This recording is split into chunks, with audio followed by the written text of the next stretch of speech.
Hi, this is Lori Johnson with Hancock Whitney Bank, and you're listening to Local Leaders, the podcast. Visit localleadersthepodcast.com for previous episodes or for information on appearing on the show. Hey, before we get started, I want to thank our sponsors for this podcast, the amazing people at Level Dumpsters. Look, LSU football kicks off September 1st, and here in South Louisiana, that means backyard get-togethers on the patio with family and friends, and it also means cleaning up that backyard with roll-off dumpster size options ranging from 15 yards all the way up to 30-yard dumpsters. Level Dumpsters has you covered, be it new residential construction or just that backyard spruce up before football season. Give Level Dumpsters a call at 225-310-6647 or on the web at leveldumpsters.com and mention Local Leaders to get $100 off right now for new customers. Level Dumpsters, a verified partner of Local Leaders, a podcast. Now, I've been looking forward to this podcast for a very long time, y'all. I'm excited about this one, and I'll tell you why. Go on Facebook and type in Unfiltered with Kieran, and you'll discover a very active page with over 152,000 subscribers. Her TikTok, nearly 100,000, and her website, millions of clicks. She is one of those investigative journalists that is going to get to the truth and give you the straight facts. That's what her reputation is. Let me give you a little bit more about her background. Her journalism career began as a senior in high school with a 2-week trial internship at WWL in New Orleans. And in those 2 weeks, a mentor told her that he saw the news bug had already bitten her, and there was no turning back. Those 2 weeks extended into a full senior year internship. That, in turn, a part-time job, and after college, it became full-time. Then, 14 years ago, she got into the investigative side of journalism and gained a reputation of being absolutely fearless. She has won 14 regional and 3 national Edward R. Murrow Awards and 4 Emmy Awards. She is a Louisiana Association of Broadcaster Reporter of the Year, an Associated Press News Person of the Year, and get this, y'all, 225 Magazine's Best Local News Personality in 2022, 2023, and 2024. And if all that is not enough, 3 years ago, a shocking event in her life prompted her to launch Unfiltered with Kieran, and through that, she has built a media empire to include her most recent addition with her podcast, Louisiana Unfiltered. She is hands down the most recognizable news personality in the entire state of Louisiana. She is here today, and I can only be talking about the amazing Kiran Chawla. Welcome to Local Leaders, the podcast. Thank you. Good Lord, that intro, Jim. Look, if y'all know Kieran, she is very humble, to say the least. And so she does not like to be doted on when it comes to her accolades. That was too much. Totally earned and totally, the facts are the facts, Kiran Chawla, and that is the facts. We are glad to have you here today. And my first question is going to be, I want you to kind of go back to, we talked about high school. You were in the news realm. The bug bit you, and then you went to college, and you finally got out there and got full-time in news. You know what the odd thing is now, Jim? I have interns at Unfiltered with Kieran who are in high school. In fact, today he's a senior now. Yeah. And the parking spot, the crown, all of that, but that excitement, that sparkle in his eyes. And he's one of our interns. Yeah. And I'm reminded of what it was like, some time ago. Yeah. But just a few years ago. Right. But I'm taken back to, this was you. Yeah. This was you a billion years ago, it feels like. But I see that spark, and it's actually brought back. There are days when we work crazy hours. I've come in here and been like, Jim, I'm dead to the world. But he's brought back that spark in a sense of like, this is why you got into it. And right. I love, till this day, I love what I do. I love the team we have. But yeah, I started in high school. Yep. And in fact, I used to, just a small little job, you're in high school, I used to teach dance. And I think a lot of people don't know that I about did not me. even know that. I used to teach dance to little girls. I was one of the teachers at Creative Dance in Slidell, Louisiana. Okay. And I had girls from 2-3 years old all the way up to high school girls. Frank Davis. Okay. I don't know if people even remember him, but Naturally Nolans from New Orleans, from WWL. Yep. His grandson actually took classes there. And I grew up watching him, and I just got to talking to him that what it's like being at WWL, which was back then, the CBS affiliate there was like the station you watched. Yeah. Got to talking as far as news goes, and I said, I wish I could get my foot in the door and just see what it's like. Just see it. That's all I wanted at that point. And he goes, well, let me connect you with the HR person. So senior year of high school, North Shore High, they allowed people to do internships, but the internships were pretty much set. You could go do the medical direction, or I think teaching was the other one. Well, I didn't care to do either. Yeah. So in typical Kieran fashion, I went and paved my own path that, can I do something else? If they sign off on it, we'll sign off on it. So I had the introduction made with HR, and I went and asked HR at WWL that this is something I think I may want to pursue. And they said, we don't allow internships for high schools. They said that, but why don't we do a 2-week trial? Let's see if you like it. And more importantly, let's see if the newsroom is okay with you. Yeah. So 2 weeks in, and I'm in love. Like, it took 2 weeks, and the mentor who I'm talking about, Bill Capo, he told me early on, he goes, I can see that news bug has bit you. He goes, I'd love to try to tell you things and don't do this profession, which now I see the reasons of don't do it. Yeah. But 2 weeks in, I go in and go meet with the HR guy again, and he explains that, what do you think? So I'm trying not to be over crazy that, oh my God, I love it. And I'm trying to be professional, like, oh, it's nice. Yeah. And he goes, well, the newsroom down there, they love you. So I'm thinking, really? In the 2 weeks I made that impression, and the rest is history. And you know, it's, Kieran, it is a different field in a lot of ways. Oh, and especially when you're that young, maybe you don't look at it the same way as you do as you get older, but it's not hours. Like, people go to a job and it's 9 to 5. It's not. And that job is so not that. It's not. In fact, and you loved it.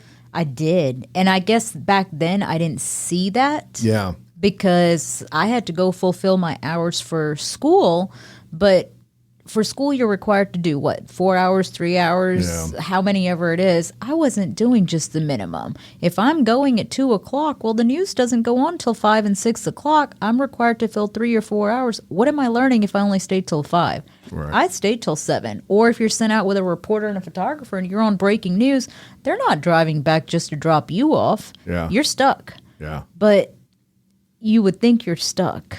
You're getting the experience of a lifetime. That journalism is one of those careers you do not learn out of a book.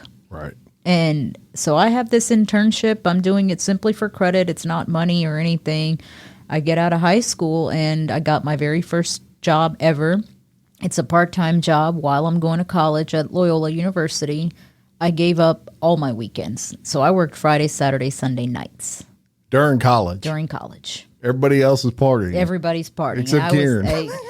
In fact, this is how much of a loser I was. We'd get off the news at 10 o'clock, and WWL is right in the quarter. It's towards the end of, you walk 2-3 blocks, you're on Bourbon Street, the Blacksmith Bar. That was the hangout for all the Channel 4 people. 10:45, 11, we were all off at 11 o'clock. We're all walking to the Blacksmith. I'm the youngest of the group. And I'm the only one who's saying, I'm going home. So Why does this not surprise you know? me?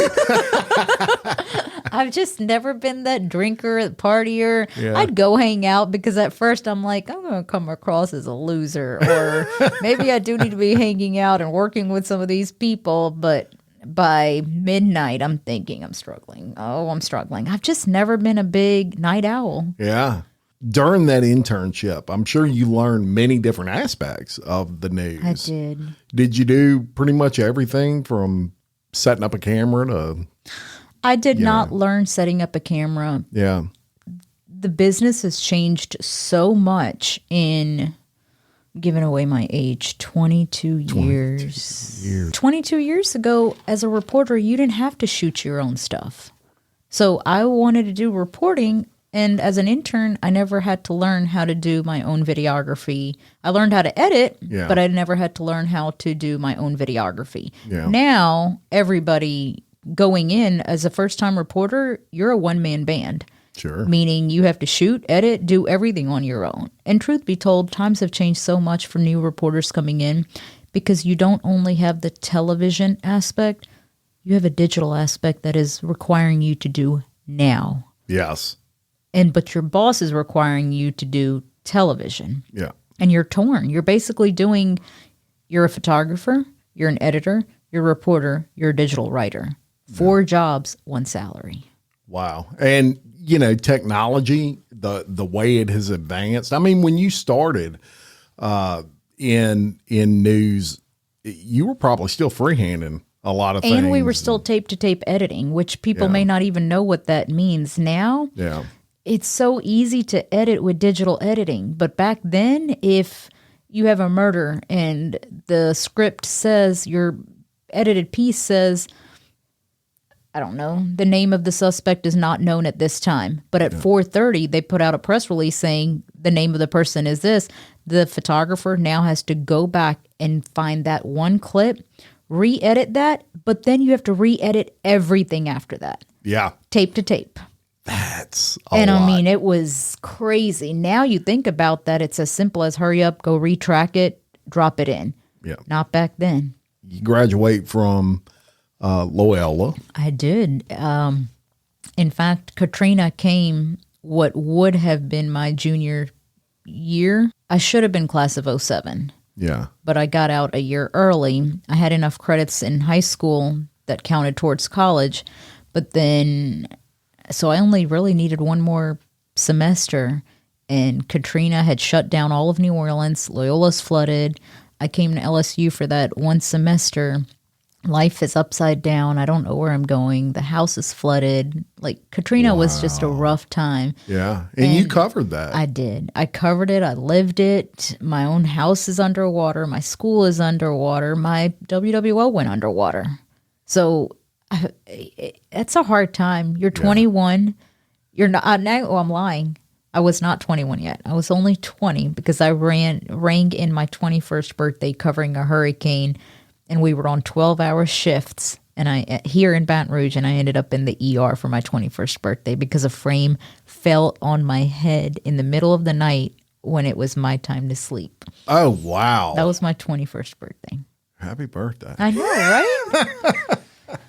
So wow. I've really given this profession a lot of my personal time. Yeah, you really have. And, it's a whole different world than what normal people's lives and going back and forth to work on, like I said, an 8-to-5 job or 9-to-5 job. It is news changes on a dime. It does. And I'm sorry, I digress. That's what I was trying to answer earlier. But just 2 days ago, I was walking around in the house and I'm thinking,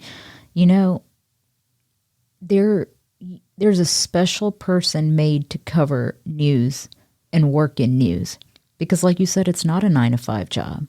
I in the mornings I say, hey, I'm going to go do my 2-mile walk or I'm going to work out. That's a good idea. Yeah. Well, what if there was a double shooting overnight? The first thing you're doing in the morning is writing that up, but then you need to confirm it. You need this, you need that. And now it's been 45 minutes and that's your walk time. Yeah. So there are times at 12:30 I've been working in the middle of the night. Yeah. I'll stay up till 3 o'clock working, but I love what I do. Yeah. And I don't expect that from every single person. Right. But it's not a 9-to-5 job. Let's move on to investigative journalism. And that was something, it's 14 years ago that you got into. And investigative journalism really took off around that time. It did. That was when it kind of really hit. And it takes a different type of reporter to do investigative journalism. You have to be very, you have to be courageous, because a lot of times you are investigating things people don't want you investigating, quite frankly. You know, somebody's probably on the other side doing something wrong. And so it takes a little courage. It takes a lot of, I guess, an inquisitive nature, someone who likes to do puzzles and figure things out. Doesn't surprise me a bit. For me, I remember you back in those days, and I remember thinking, wow, this girl right here is good.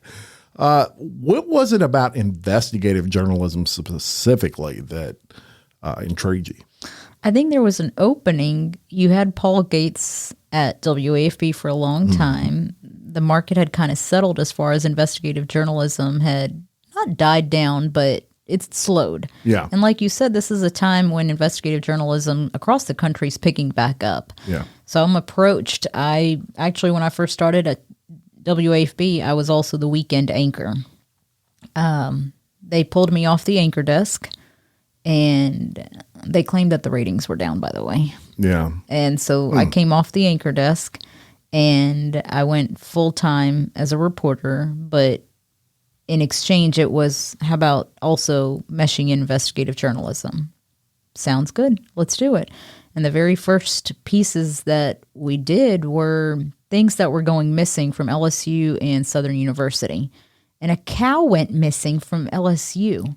How do you lose a cow? Yeah, that's tough. That was my that was my very first investigation. And I mean, again, the bug bit and I was hooked. Yeah. But from there, and that was one of the easier ones. When I say easier, I mean like to look at some documents and see, hey, you are supposed to have XYZ in inventory and you're missing this.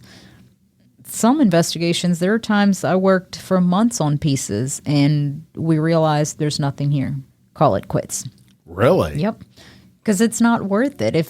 Regardless if you spent months on it or you spent a bunch of money pulling records, but you find out nothing was done wrong, there's nothing there. Yeah. Drop it.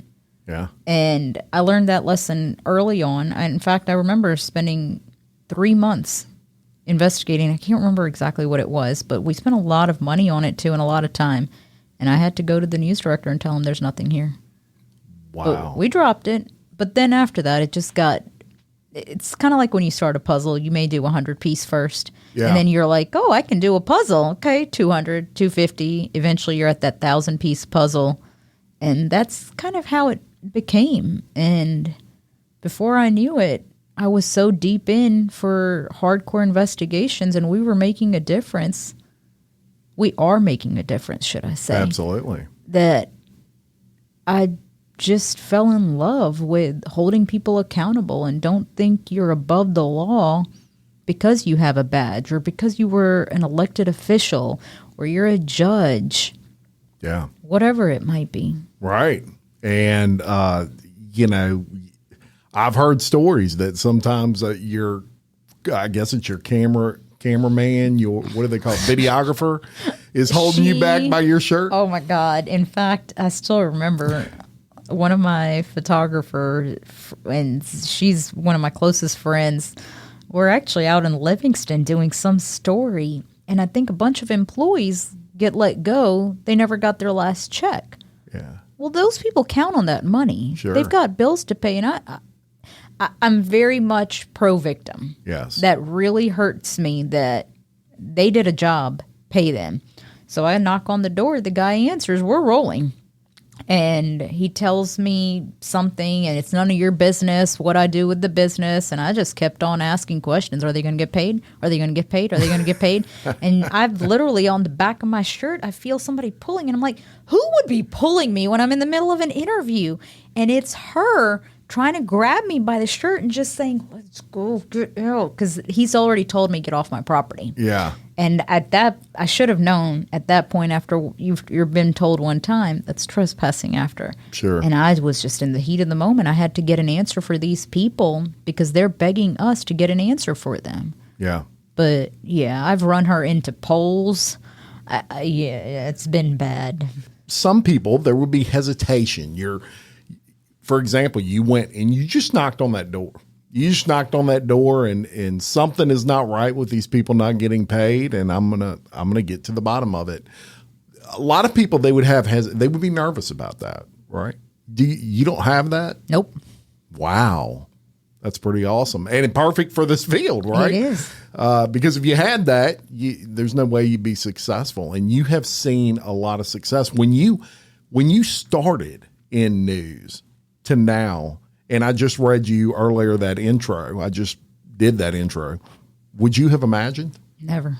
Really? I never even saw myself owning my own company. Yeah. Never. And had you told me even 5 years ago, this is where you're going to be, I would have laughed at you. Really? I mean, there are days I sit back. We just celebrated our 3-year anniversary.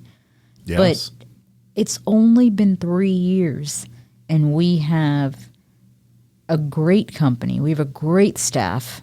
The staff is who makes this, as well as the love and support we have from the public because they choose to come to us for their news. Right. But we have a podcast. We have an app. We're on all platforms. We have advertisers. You have a website that is second to none. Well, thank you. We just did a brand new website, Yes. and all that within 3 years. Yeah. I'm very proud of that. You should be. Yep. And I'll tell you this, and we'll get into a little bit of the new stuff that you have going on. And I guess since you brought it up, we'll talk about the website. And I'll tell you one of my favorite things about it is you can go to unfilteredwithkieran.com. And if you're in Livingston Parish, you may not care about something going on in Plaquemine. You can click on Livingston Parish specifically, and it will only have Livingston Parish articles. Yep. Livingston Parish news. It won't have something out of Plaquemine. Now, you can go to Plaquemine and you can click that if you want to see it, but it breaks it down by parish. That's unique. Yep, and that's Very good I have idea. to give that credit to Daniel Brown, one of our executive producer. He came up with that idea, but even the advertisers on that parish page are specific to that parish. So hopefully if you live in the parish, you're reading that content, you're going to go support those advertisers. Yeah. And that's what as a small business, I wanted to make sure we take care of other small businesses. Well, if our supporters go support those advertisers, they are able to keep continuing to support us. That's right. The world goes round and round. That's exactly right. And when you started Unfiltered with Kieran 3 years ago, nerves? Scared? Not at all. No? Wow. That's Not at pretty all, good. because I think this is well known. I was fired. I applied for jobs. It's deep COVID, and I had doors closed in my face nonstop, and I was done. I was done being told no. I don't like being told I can't do something. Right. And times were changing. Times were changing so much in news. So I told myself, you have this idea in your head. It may sound stupid that your channel is on YouTube instead of a TV. Let's do it. What's the worst that can happen? It doesn't work? Okay, sounds good. You give it a year. If it doesn't take off in a year, you call it quits and you go to plan B. Yeah. At that time, I had no idea what a plan B was. Yeah. I still don't know what plan B would be. But what was the worst that could have happened? It didn't work. Right. And it sure did. And it somehow did. It did. And took off almost, I would almost say immediately. You really saw some traction with it. And, you picked an interesting name because you picked Unfiltered with Kieran. Now, that time in the news, conventional news world, there were glaring issues with, the news just not being what it used to be, agenda-based, right? And especially a lot of these larger networks. And a lot of people did not want that. They felt like they were being lied to, quite frankly, and being manipulated by the news media. You launched Unfiltered with Kieran, and I think Unfiltered is kind of the key. And the odd thing, though, Jim, is again, God has guided this path from the very beginning. Mm-hmm. But me launching Unfiltered in fact, the day, I know this is not everybody listening is watching the video, but the logo that I created, it's not perfect. I know it's not perfect. It's pretty good. But not according to Daniel. No, I know it's not. My magnifying glass doesn't magnify the I get it. But the reason this has so much meaning is I did an interview and I'm on a Zoom call with a station for about almost 45 minutes. Yeah. And the look on his face, because I never hid the fact that I was terminated. I wasn't going to lie to anybody. Right. And so when he asked me that your best investigation in the last 6 months, I said, I haven't been employed in the last 6 months. And the look on his face was just like, do what? But in that moment, when I saw his eyes get that much bigger, I decided I'm done. I'm done applying for jobs. And I went inside and I created this logo that very night. Now, granted, the logo wasn't like this to begin with. I had friends who told me, no, I had Halloween eyes on it. And they're like, But this is the one I created that night. And I'm thinking, okay, if you're going to start your company, the name just came to me one day that if I were to start it, I'm literally driving out of the house. The name came to me like that, Unfiltered with Kieran. Yeah. And it stuck. I did not spend hours and hours and hours thinking about this. It just came to me like that. That was God. But even our slogan, the news you deserve, unfiltered, same thing. That was the thought process of, you know what? I want to do something to where it's the news that the people deserve. Yeah. And the slogan came to me. Like, I firmly believe that was God saying, here, this is what you're doing. Yeah. Amazing. And, Daniel Brown, who you mentioned, rock star in his own right. He is. What he does extremely well. And he came to work for you. And one of the things that he said that really appealed to me was when I saw what Kieran was doing, she wasn't just reporting the news. She was telling a story. That's a big difference. And it sounds simple, but when you're out there and you're just reporting and so-and-so was shot at this place or whatever, and you're out there and you're telling not only the story of the shooting, but you're focusing on the victims. You're putting faces to names. It matters. It makes a difference. And that appealed to him. And one of the reasons that he wanted to get involved, you're not only well known for your reporting, you're also well known for your community involvement. You believe in giving back. You sit on a board for, is it Caliph? Mm-hmm.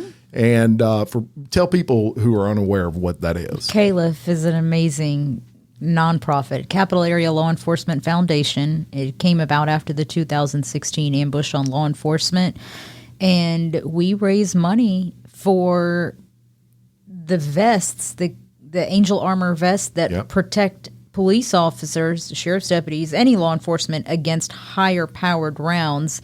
And in fact, the angel armor vest just saved a deputy in the East Baton Rouge sheriff shooting a few months ago. 2 officers were shot. This deputy realized well after the fact that he had been shot because the bullet was stuck in his vest. Amazing. So I know what we're doing is making a big difference. It sure is. And you also partner with Dudley DeBosier, and y'all do Difference Makers. We do. I love that one. Difference Maker is a series that Dudley DeBosier has always done Difference Makers. Yeah. But we partnered up with the people in the community who have a need. They fill out a nomination form. It goes straight to Dudley DeBosier. They choose who they're going to be able to help given how much the cost is. But so far, we have replaced a roof. This lady, her neighbor recommended her. She was pregnant. She was expecting. Her boyfriend died in a shooting, and she had no way to compensate for what was coming. Dudley DeBosier stepped in and brought in all sorts of things, and we are able to go interview that family. While we're in the middle of the interview, Chad and Steve walk up and surprise them, and usually I'm just holding back tears because we need that. Right. And I highly respect Chad and Steve, which is half the reason for the partnership, because they actually are the people who give back to the community. Yeah. Yeah. Well, it's a beautiful program, and you can actually go to Unfiltered with Kieran, and you can click on difference makers, and you can go back and check out the articles and whatnot. Let me ask you, in all your years of reporting, is there one particular story or two that stick out to you that more than others that you really enjoyed reporting on, or maybe it changed you in some sort of way? Good, bad, ugly, what? Whatever. Just stand out to you. I mean, I know the investigation series I did on Mayor Broome. Yeah. It was the Brave Grant. That was a big one. And then recently we just did the water sewage fee. And because of our reporting, it was discovered that there was no non-disclosure when it came to the water fee that was going to be pretty much taxed to all of East Baton Rouge Parish. Yeah. They refused to answer questions saying there was a federal non-disclosure and it prevented them.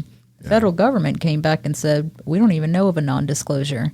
The water, I keep calling it water sewage fee. I can't remember the exact terminology of it, but it was taken off to where it's not even an item to consider anymore. Yeah. And then back in 17, 16, I can't remember what year it was, but a major federal grant that we got, my investigation showed that a lot of the money that was coming in was being handed out to friends and political allies. Yeah.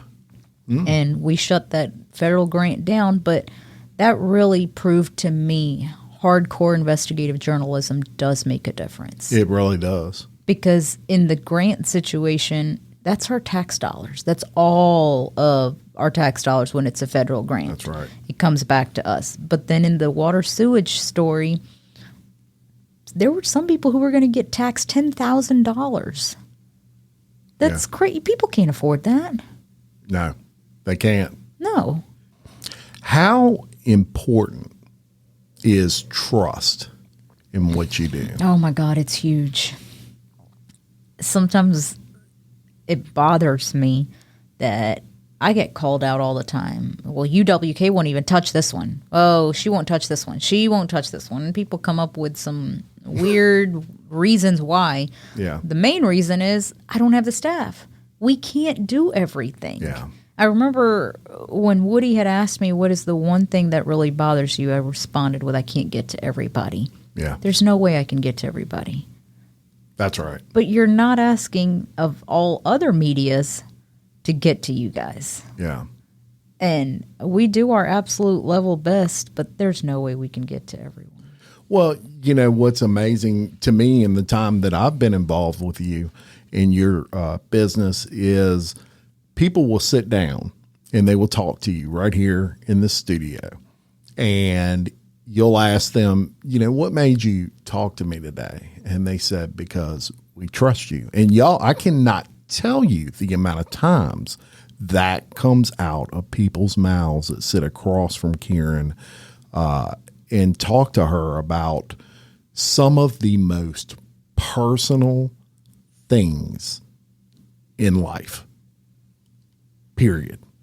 And you're the only one they will talk to. The odd thing is I don't know the why. You asked the question a second ago and I digressed and told you this story of we can't get to everybody, but the truth is I don't know why. I think it's because they trust you. But why? Well, because you're Kiran Chawla and you just have a way about reporting, and that's a feather in your cap. That is what you have earned over 20 plus years in journalism. And I'm blessed for that. I don't really understand the why. Yeah. I don't, because this is the journalism I was taught how to do 20 years ago by the veterans at WWL. Yeah. Well, that's some pretty good people to learn They from. are. They are. I'll tell you that. Let's talk about Louisiana Unfiltered. So one thing that I personally love about Kieran's podcast is, look, in the news world, you know, you can't sometimes tell an entire story. You have to cut it. You're limited, right? It's a 5-minute segment or a 10-minute segment, maybe. There's so much more behind that story that people don't hear on a traditional news outlet because of time limitations. Agreed. So where a podcast is advantageous to not only the person reporting it, but also the person intaking that information is there is no limit. You're going to get the entire story. What I love about yours is a lot of times you'll report a crime of some sort that occurred on Unfiltered with Kieran. And then you'll do a podcast with the victims of that crime or the families of the victim. If it was someone, sadly, some of these people have been murdered and it might be the families of that victim. But you get the actual story from the actual people involved. And it's the entire story. It's 30, 40, 50 minutes of an interview. And you are such a good interviewer. It flows. It goes that quick. But it's a podcast that just opens up a whole nother avenue for your media company. Would you agree? I agree. And you know this better than anybody. I was not for starting a podcast. No, she did. She wanted one more thing on her plate. I did not. We were 2.5 years in, and they ganged up on me. They said we have to do a Zoom meeting real quick. The staff did, and Farron and Daniel came up and said, "Let's do this. All you got to do is show up at the studio and record 1 hour a week. The rest we're going to do it." Yeah. And how do I say no to that? Yeah. So finally I'm like, okay, I guess. And we launched in this year. And then you came in the picture and you probably regret that now. No. Nope. Sure don't. But I'm not going to lie, Jim. With as busy as we are with Unfiltered and just day-to-day news, it's hard. I mean, my phones are both literally sitting here 95% of the time whenever we do these podcasts because I'm out of the mix. Sure. For that 1 hour, hour and a half, whatever, I'm out of the mix. So if breaking news is happening, I'm missing it. Yeah. But my point is these interviews are set up, and on the drive here, I'm thinking, why am I doing this? Yeah. I don't have the time. Do we really have the time? But then when I sit here and I start talking to these people, and when it finishes, it's this complete opposite feeling of, wow. Yeah. And I know that many a times, you're right here. Yeah. Many a times it's their first time ever speaking up. So sometimes it's been 7 years, 8 years, 9 years, 10 years, only a year, but they feel relieved.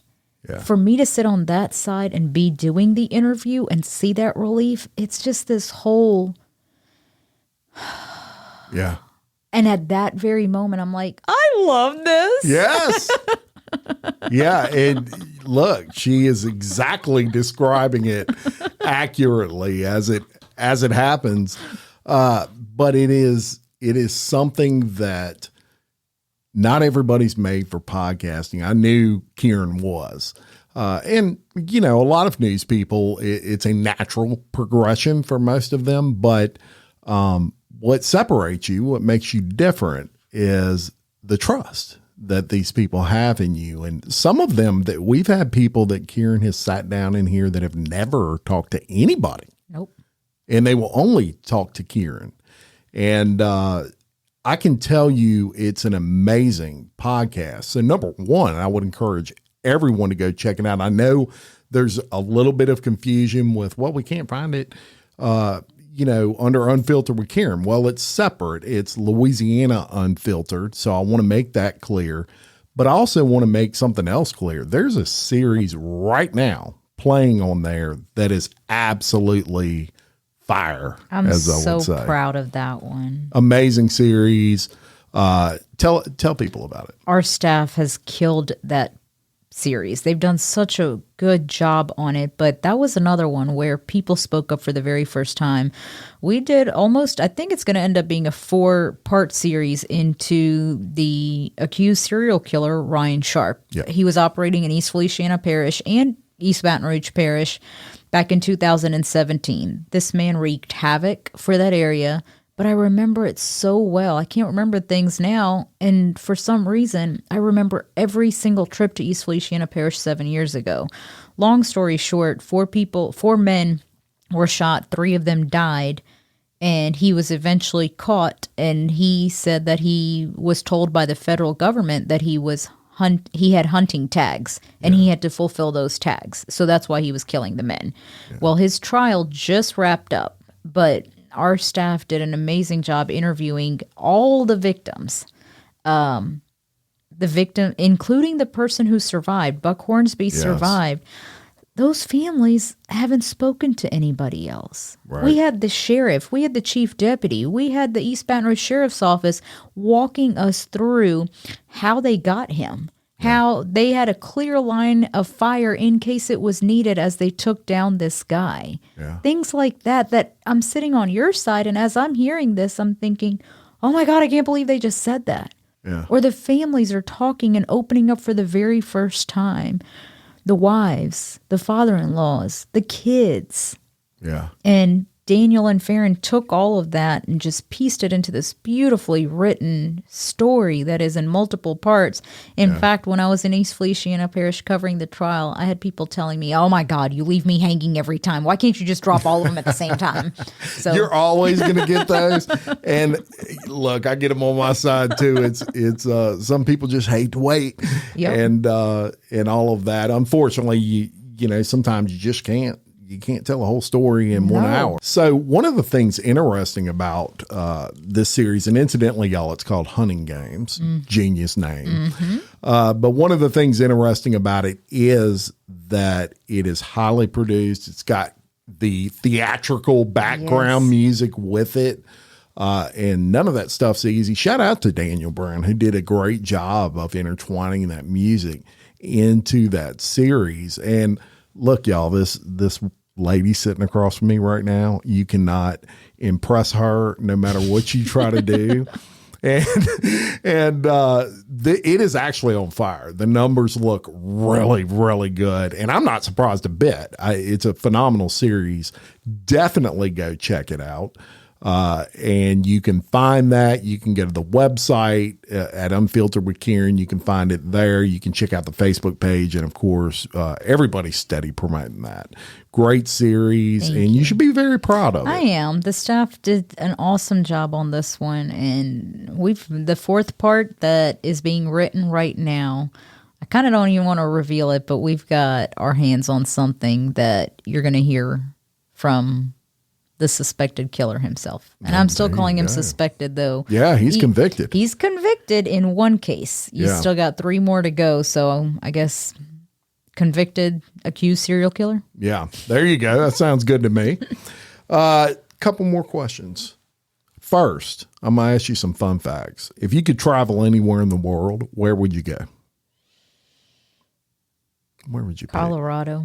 Colorado? Anywhere in the world? Anywhere in the world, you going to Colorado? Well, Colorado's beautiful. Yellowstone. It's so peaceful there. You been? Technically, that's not Colorado. I guess we flew into Denver, so that's why I have Colorado. But yes, so I meant to say Yellowstone. It's just so peaceful. Oh, my wife's been wanting me to bring her to Yellowstone. Well, for Wendy, years. I'm going to give you a list for Jim to take you the to. The second she hears, I told you. Yep.